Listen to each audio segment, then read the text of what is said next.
Hello ladies and gentlemen, and welcome back to the Classic Wrestling Series, episode 117. Guys, the last time we were at this wrestling promotion in this year was episode 30 of the Classic Wrestling Series. Jeez Louise, it has been so long since I've watched this show. But, what show am I referring to back then? Well, episode 30, I will have a link in the description, well, up here for the episode, was Slammiversary 2007. So why don't we have a look back at the pay-per-view before Slammiversary 2007 and take a look at TNA Sacrifice 2007. We're in Orlando, Florida, at the Impact Zone. The regular patrons have paid exactly nothing to get into this show. And quite frankly, I remember this show being okay. Not good, not bad, okay. I remember the opening contest, which is a three-way dance for the X Division Championship. One pinfall, one winner, between Sanjay Dutt, Jay Lethal and Chris Sabin, was actually quite entertaining. I also remember the bloodbath that was the Texas Deathmatch between James Storm and Wildcat Chris Harris. Holy shit, the blood. But, with that all being said, ladies and gentlemen, let's get to that X Division title match. So, we just had the opening contest, the three-way X Division Championship match between Jay Lethal, Sanjay Dutt and Chris Sabin, and my god, I forgot how good this match was. Holy shit, this was amazing. High obtained, high paced, fast paced as well. Beautiful high flying moves, wonderful DDTs, hitting the right spots, breaking up the pins at the last nanosecond to certain degrees. Beautiful 450 splash from Jay Lethal to break up a pin, and it was perfectly timed. 1, 2, last second, bang, the 450 hits and manages to break it up. That was gorgeous by Sanjay Dutt and Jay Lethal. These three men put in the damn work tonight. And amazingly, Sabin gets the win after a roll-up. Very surprising, I have to admit that one. Obviously, after the match, Jay Lethal and Sanjay get into each other's faces. They attack each other, basically. Kevin Nash comes out to break it up. Apparently, Kevin Nash wasn't a fan of the X Division in some people's eyes, and in other people's eyes, he absolutely loved hanging around with the X Division guys. So there are conflicting stories about it, but I do believe that he did do a lot to actually maintain and help a lot of the X Division stars, especially Jay Lethal with the Black Machismo gimmick. He actually does a really good Macho Man impression, and he actually did get permission off of I think it was Lanny Poffo, I believe, I could be wrong on that, to do the gimmick, which is Black Machismo Jay Lethal, and it got him over. It got him multiple title reigns of the X Division, even got him a match with Kurt Angle for said X Division championship when Angle held all the belts, I believe a year later at next year's event, actually, when Kurt Angle held the X Division tag team and world titles at that time. But again, this was high octane, entertaining. Jay Lethal hits Kevin Nash to basically confirm a heel turn to a degree. We've got Robert Roode, better known as Bobby Roode in WWE at this moment in time, just made his return to NXT last night. So well done, Bobby Roode. You're actually relevant. Now, to be fair, he's a brilliant talent, I have to admit. He is with Miss Tracy Brooks, his assistant, and I believe this match is going to be Roode versus Jeff Jarrett. So a little bit of history going into it. Jeff Jarrett went away for 6 months to basically deal with his wife's cancer, if I recall, his ex-wife's cancer. So at Slammiversary, the next pay-per-view, if you guys don't know, Jarrett was supposed to be a part of the King of the Mountain match. Unfortunately, his wife passed away, his ex-wife did, and he would have to deal with all that, so he would be taking a small leave of absence, but he would return a few months later after that, just to basically again help his family, help his daughters understand what was going through and all that. So let's get to Robert Roode versus Jeff Jarrett, shall we? So we just had Robert Roode versus Jeff Jarrett, and I kind of have to admit, this was another good match. Jarrett and Roode always had okay chemistry between each other. This match was really fun. Rude basically attacks Jarrett before the ring bell, so basically they have a brawl on the outside. But at the same time, it kind of works because Jarrett's upset that he's basically treating his friend like crap, and Rude's upset that Jarrett's back. So it kind of makes sense to have that little brawl before the match starts properly. But getting in, really fun matchup. Miss Brooks is, distracts the referee a couple of times, and then every little referee's dream, you're out of here! And basically, yeah, Rude does cheat to win, but he is that such of a bastard that it kind of works. You really want to see him get his comeuppance. Unfortunately, tonight he doesn't. Rude hits the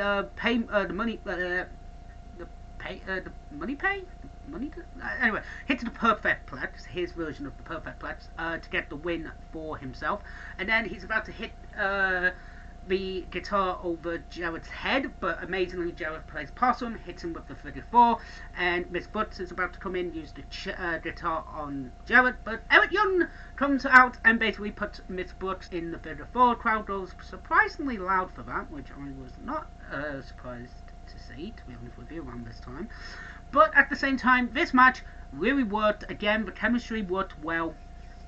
We have a promo with Christian, AJ, and Scott Steiner talking about their respective matches. Christian's in the main event, obviously, the triple threat for the world title. AJ's taking on Samoa Joe, looking forward to that match. And Scott Steiner's in a three-way dance for the tag team titles. Again, if I say three-way, it's not pin and then it's another pin. It's one pin, one winner, as they say. So, very entertaining so far. 2 matches in. Yeah, gotta admit, one excellent three-way dance for the X Division title.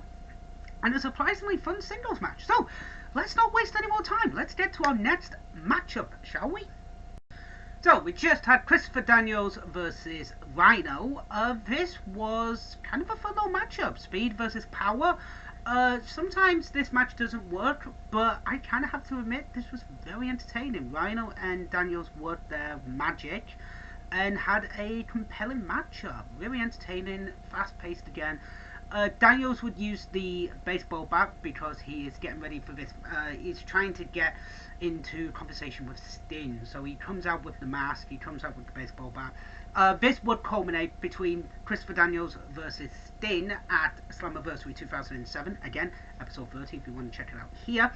But this was fun. This was a fun little matchup.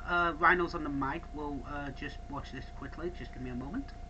So basically, Rhino just says he's gonna beat Christopher Daniels' ass, and basically they just run to the back. So yes, as I was saying, so Christopher Daniels is trying to get a conversation with Sting. He would, I believe, screw Sting out of the King of the Mountain qualifying match on Impact.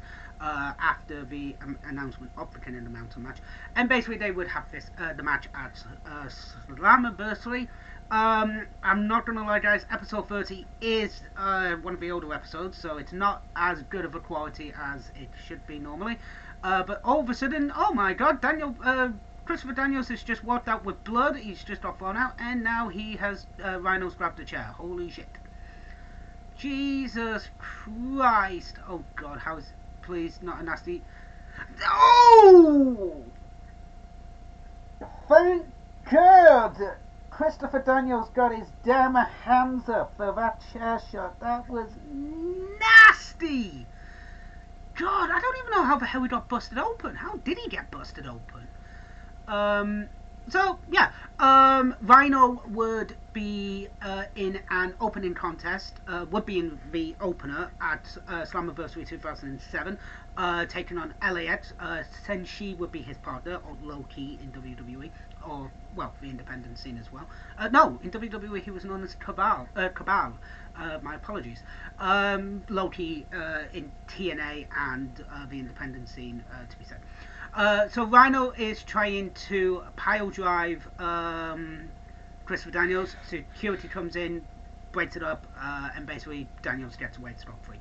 So far, guys, yeah, this is, again, I've said this before, this is so far been a good show. Hopefully the Texas Deathmatch is not next, it's coming up later, but oh my God, again, I remember that one being very, very, oh God, we got BKM.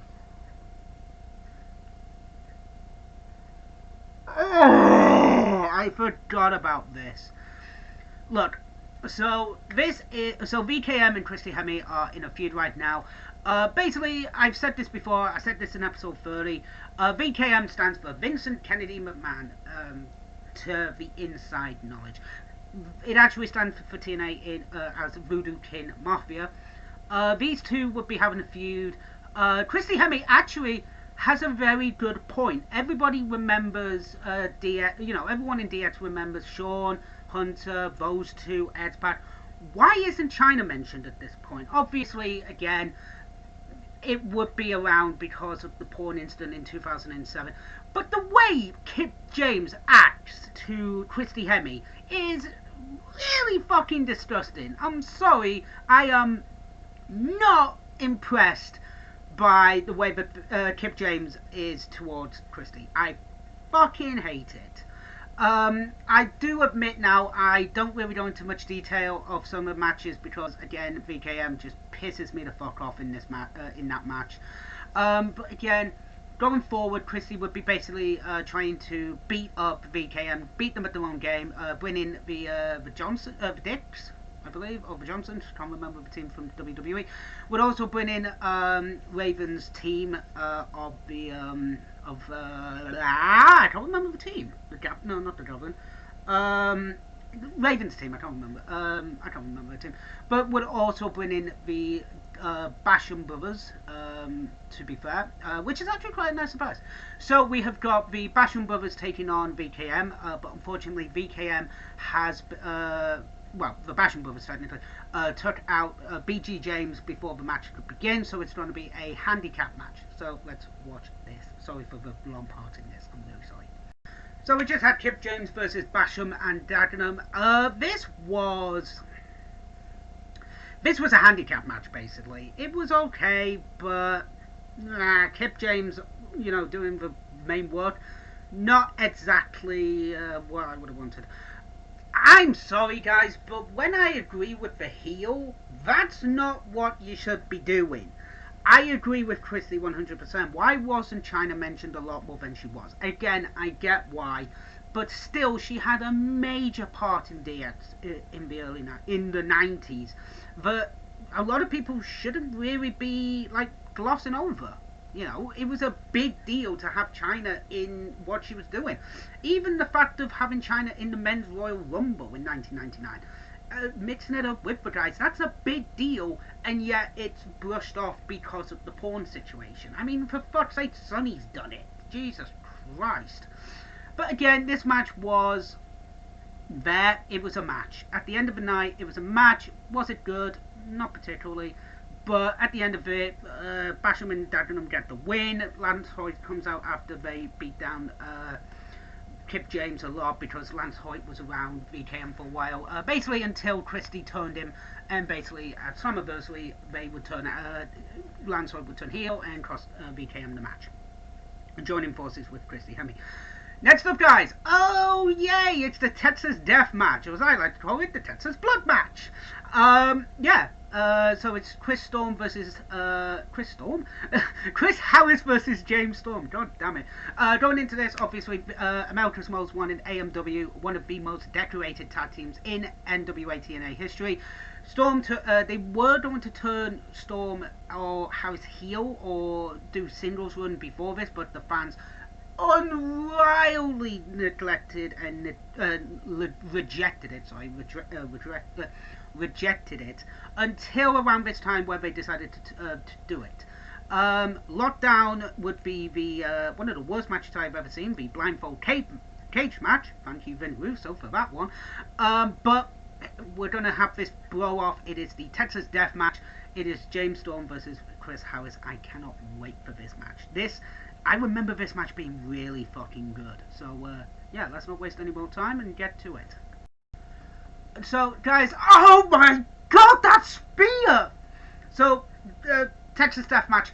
Oh, Jesus Christ, James Storm, what the fuck, mate? The amount of blood James Storm has lost. I talk about Eddie Guerrero's Crimson Mask in Judgment Day 2004. James Storm is acting like a goddamn fish. I am surprised this I hope this motherfucker went to the hospital because fucking hell, he lost a shit ton of blood. Like, my god, the amount of blood that's on the canvas after the incident with the, so basically James Storm has, Chris Harris has James Storm under the table getting ready to do the old slingshot. But I see, you kind of see it. You see James Storm nick his head, but I swear to God he hit an artery because the amount of blood James Storm has lost, and it is incredible. Oh! Fucking hell, that was nasty! James Storm hit a super kick into Chris Harris with a steel chair. That was nasty. I hope these two did like each other to a point because you could just sense the hostilities and just the hatred between these two men because of the tag team breaking up. I'm going to carry on watching this match, but fucking hell, this is quite bloody. So, we just had Chris Harris versus James Storm in a Texas death match, and oh my god, the blood! Like, this feud, oh my god, like, you lost interest to a degree after the lockdown match, but fuck me, this match was incredible. Like, it basically just started out as just a fight. Like, again, I am incredibly happy that I hope these two have reconciled after this match because fuck me, this was intense. It was bloody, quite literally. It was just insane. Like, how the hell did these guys even stand after the match? Like, even, you know, Chris Harris was standing after, well, standing, he was kneeling technically, but how the hell did they manage to get James Storm out without carrying anybody? I'd be bloody surprised. This was nuts. This was insanely just incredible. Like, this was a damn good feud, and again, it tilted a little bit with the lockdown match, but after this match, I am genuinely shocked that, like, both men are standing and not even having to go to the hospital.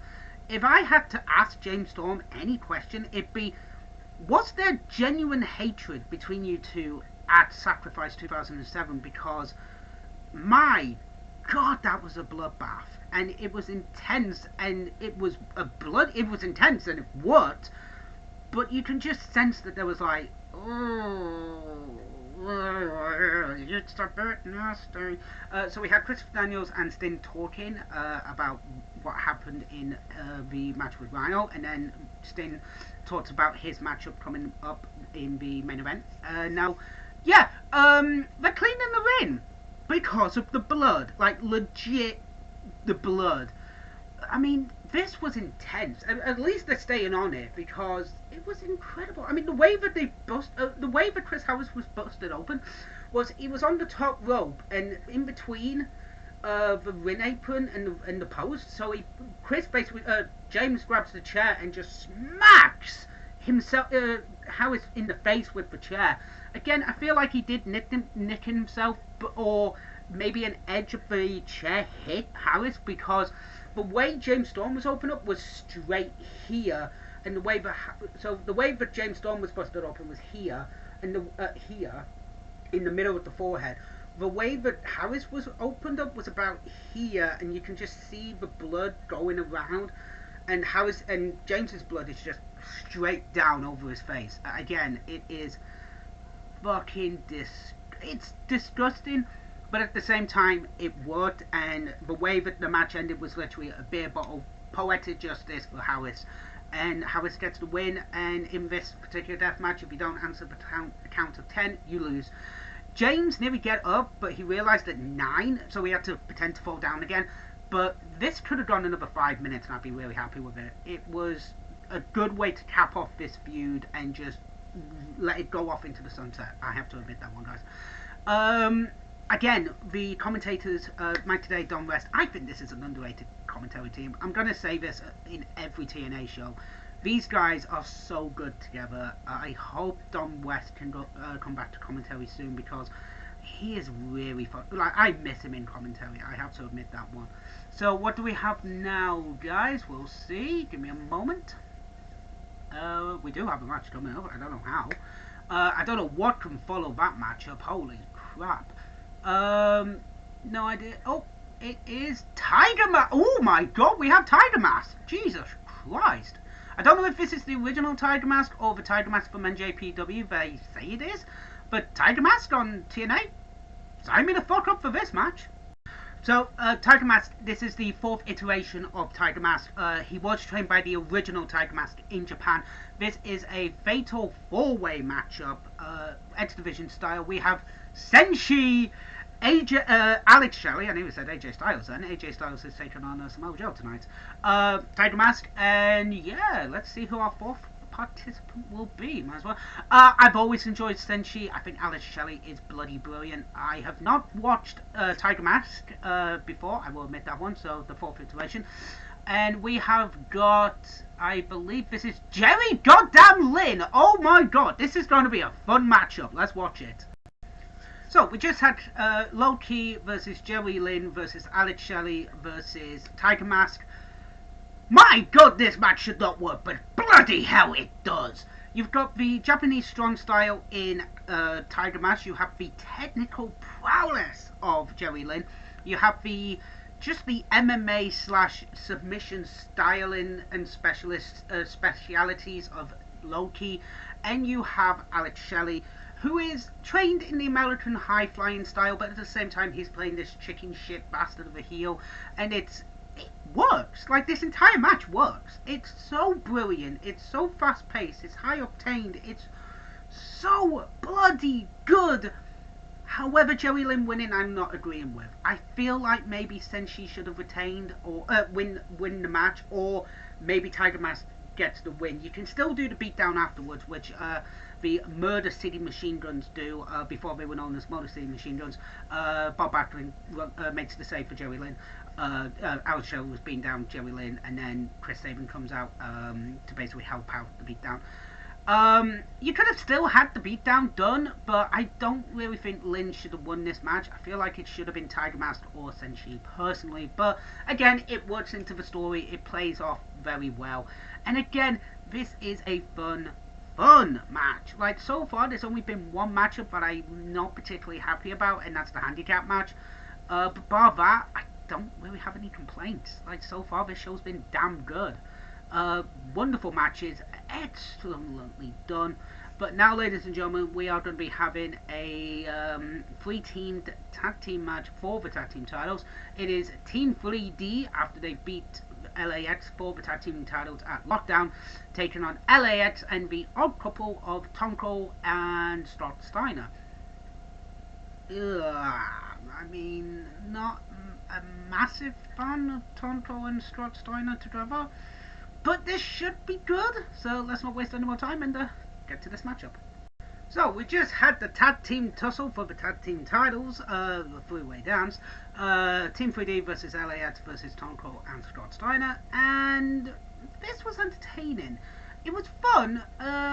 Didn't feel like some of the matches we've had previously, the Texas Deathmatch or the 3-way opening contest for the X Division title. I thought that was a better 3-way dance. But this was fun. You had a lot of different variables. There was a lot of strongmen in this match, bar Homicide of LAX. But, you know, Hernandez put in a wonderful performance. You can see why Dixie Carter wants to make that guy a singles guy. Tonko and Scott Steiner were about to have a conversation and come to blows, I believe. This is the end of this little team for these guys. But this was fun. It was entertaining. It was one of these matches where, yeah, it was good. To have the number 1 contenders and the challengers to the number 1, you know, to the tag team titles in the same match, it was entertaining. Team 3D win after the 3D to Tonko. And obviously Tonko and Scott Steiner are now having a fight, being like, fuck you, buddy, fuck you, buddy. I sound like a goddamn person from South Park. And oh my god, Rich Steiner makes his debut. So that's how this turns into a, the Steiners versus Team 3D at Slammiversary. But Scott Steiner would go down with injury, so they would have to... I feel like it was they had to collapse Scott Steiner's lung going through the left side of his body. I believe it was a kidney problem, but I'm not sure. I will double check that one, guys. But at the same time, this was a fun matchup. Again, Team 3D get the win, and yeah, for the tag titles, this was entertaining. So we've got Kurt Angle's promo now for the main event. We still have AJ versus Samoa Joe to come. That is going to be fun. I cannot wait for AJ Styles versus Samoa Joe. That's going to be good. So let's not waste any more time and get to possibly that matchup. So we just had AJ versus Samoa Joe. This was actually a fun matchup. Not their best matchup, I think, personally, but again, a very entertaining matchup between these two guys. Joe gets the win with not even a muscle buster, just a nice suplex. And yeah, at the end of the day, not the best matchup, but not their worst matchup. So we now have the main event, the triple threat match between Sting, Kurt Angle, and Christian Cage. I remember this match being decent. I think there was also a bit of a screwy finish, but we'll find out. What did I think of the show so far? Yeah, very entertaining show, fun, fast-paced. The only real thing that I didn't like was the handicap match, but bar that, this has been a damn good show, I have to admit. It's on YouTube. I'll leave the link in the description below if you want to check it out. But now, ladies and gentlemen, let's get to our main event. So, we just had the triple threat match for the NWA World Heavyweight Championship. Christian Cage versus Sting versus Kurt Angle. This was good. This was entertaining. It was, again, well paced for Sting, Angle, and Cage. There was the controversy as Angle had the ankle lock on Sting.